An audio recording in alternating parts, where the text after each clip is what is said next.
No, honey, you can hide from the camera, but you open your mouth and start commenting, you're going on camera. No, you're not. You're, like I say, you're not going to be the ghost voice from the other side. Woo, woo. You open your voice. You open your mouth. You're not recording. Stop it. Okay. Want to see how you disappear on camera?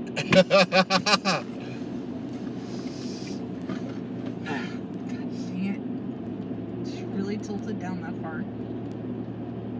I didn't touch it. Hey guys, it's Prep Talk. It's Truck Talk because we're in the truck, not the Jeep, unfortunately. Jeep's kind of having some weird issues. So, yeah, it's been a day. It's been a week. It's been fun. But we're going to talk about ham radio, my personal rant. So stay with us.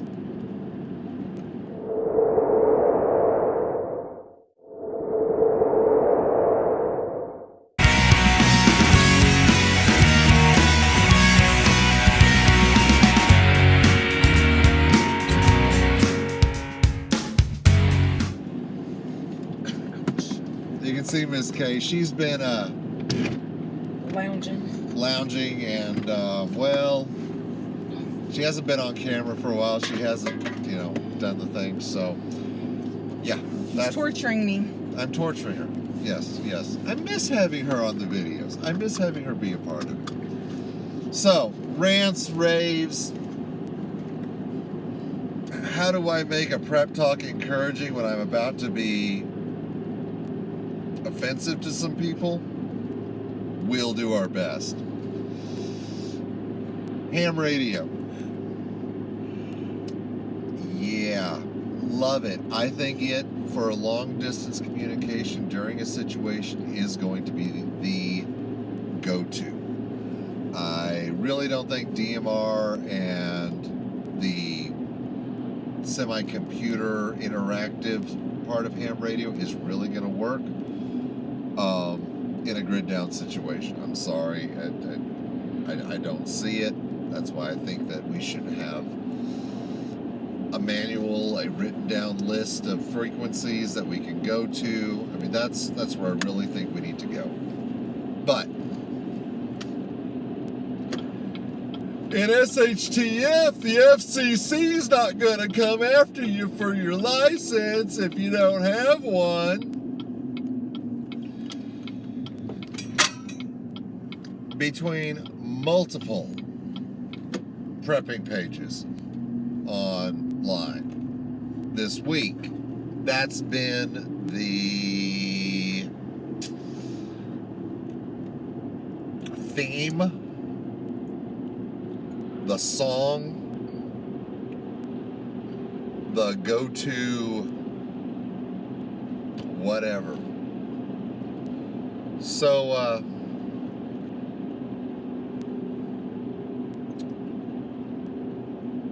you've heard me talk about this before, but I'm going to try to use simplistic terms. I'm not going to use things like propagation. We're going to make this simple and dumbed down for the people who say, I don't need a license. All right.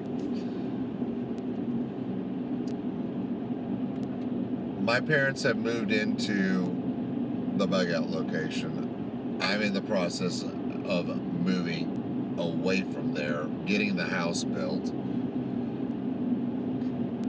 But here's the thing. That particular location, behind the house on the north side, is a cliff face up the mountain.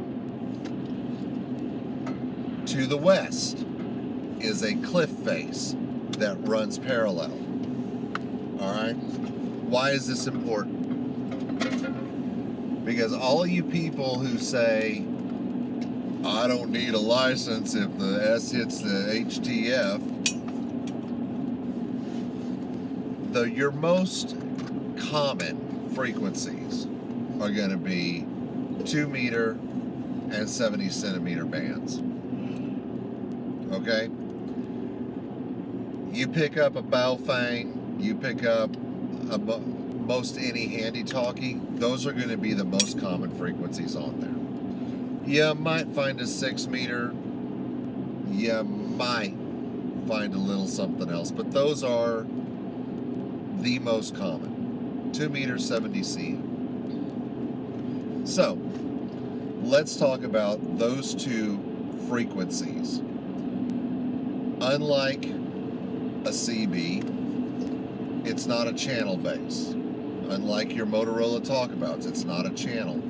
You have from, let's say, 12345.6789 to 92345.6789. And every single one would be a different channel, a different frequency that you can operate on. Now,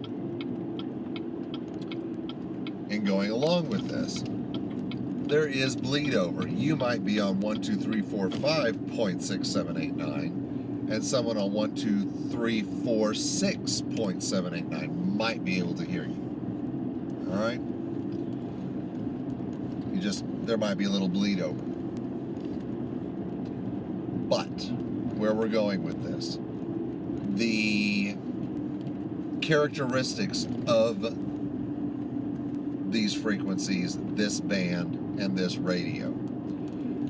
One, what we call line of sight. It means that your best communication is between point A and point B when there is nothing between them and they're at the same altitude. Someone with a base antenna is going to pick up a lot more, and they can be on a ridge or in a valley, and they're going to sop up the signals. When I was in Mina is down in the valley. I had a guy on a handy-talkie run the Talamina Trail and stop at the overlooks. And he could hit me down in the valley, and I could still hit him because it was a straight line. It was an angle, but it was a straight line. I was putting off enough broad signal. He was trying to beam directly to me. Okay? At our current location, west wall, north wall, remember? Now, if 2 meters 70 cm is a line of sight, that means you're either south or east of me. Done. You don't have a license, you're going, hey Fred, this is Bobby Joe, we're gonna pick up some da-da-da-da at blank blank blank, and I'm hearing you. One, I know you're operating a radio without a license. That means you didn't give a rip about law and order, working together, learning your equipment when there wasn't anything bad. You're now a suspect. Two, I'm listening to what you're saying. You're saying you're going to gather supplies. You're not taking my supplies. Now I'm a little more unsure of you. Three, I'm the guy out in the woods. If you're coming my direction, you better have a reason. And if you make it all the way to my place, you bypass several other places. We got a problem. Hams know call signals. We learn each other by our call signs. I know you say K1TU. I know who that ham was. All right. You say a call sign. I have a board on my wall with the different zones, for lack of a better term. And when a call sign is issued, there are ways you can tell where it was issued, what zone it was issued in, by the letters and or the numbers. So you give a fake call. I know you're a fake. Or I can make a pretty well-educated guess. Once again, let's say the grid's down. I can't access the internet. I can't run your plate, basically. I can't look up your home address anymore. But I can make an educated guess as to whether or not you're a legitimate ham. Let me be clear. I'm going to use some very, very, very high levels of discretion in deciding whether I want to talk to someone who may not actually have a license for the radio, who may not know what they're doing. And if it's Bubba Joe and Jim Bob, why would I want them to know that where I am? Why would I want them to suspect that I've got supplies? So let's go back. One, because it's a line of sight and you're not on a repeater, you're on a simplex frequency, a simple frequency, let's call it that. I know your direction just from the basis of my location. I don't even have to go out and try to zoom in on you and do basically a cross on you and triangulate your position. If I figure out that you're on handy talkies, I know the about highest rate of power is 8 watts. I know about how far 8 watts will be. So now I've got an approximate distance within X to X of me. I've got an approximate bearing. And I know the approaches to my place through the woods and by road. And I know how many armed people I have on my property. And I've now deemed you as a threat or a problem to be solved, whether it's identifying you or whether it's defending my homestead against you. All because you didn't get a license. All because you didn't practice with your equipment. And your intentions may be completely innocent. You may be out looking for help. But because of the way you've chosen to approach the situation, you have created an environment of distrust. You have caused me not to trust you. You have alienated yourself from the help that could be given to you. All because when it happens, when the balloon goes up, I don't need a license. Because you were lazy?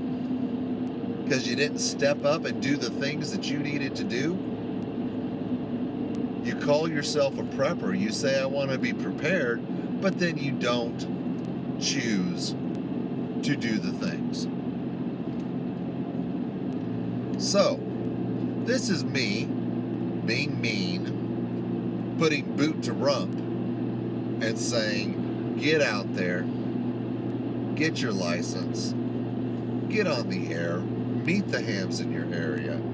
They may not be preppers, but they absolutely share quite a few of our thought processes. They have battery backups for their radios, especially their base stations. They enjoy passing information along. But I'm not the only one who doesn't want to play with someone that I can't trust. And they will deem you with suspicion. And a normal ham radio operator will look at you with suspicion. So, here's your inspiration for the day. Get out there, get your license, get moving. You got this. It's not that hard. And the license is good for 10 years. You take a week, 2 weeks, you study for a test, you take a test. You're golden. So, you can do this. This is worth it. If you're going to lay up 10 years worth of beans and rice, surely you can take $15 and a few hours of study and lay up 10 years worth of a license and a lifetime of memories if you get into HF and going around the world. Because let me tell you, you get the extra class license, it is a whole new ball game of fun. All right, all. We'll talk soon.